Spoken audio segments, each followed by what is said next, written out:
getting reports popping up, people seeing sharks all over the place. So there's 4 bronze whalers down at Blue Haven Beach yesterday afternoon, and then later on, just on dark, there was a 4-metre white shark apparently. So they're around, but I haven't been able to find them, so heading out again today.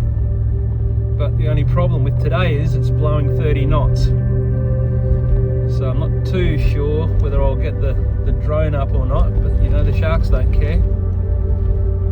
So I've bought my bigger drone out, it's able to handle the wind a bit better. We'll see how that goes.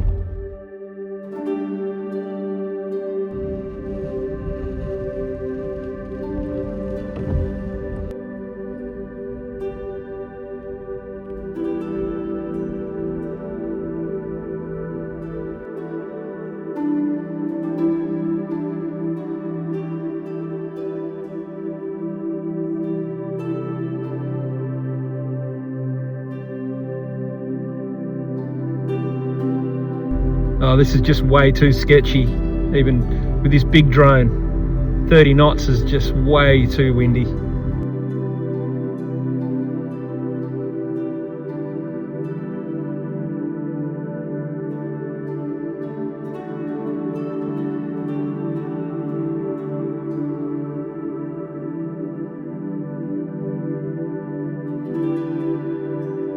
Well, I guess you win some, you lose some. Nothing ventured, nothing gained, hey? It's just too strong. The wind was out of control. Always tomorrow, but then again, tomorrow doesn't look much better.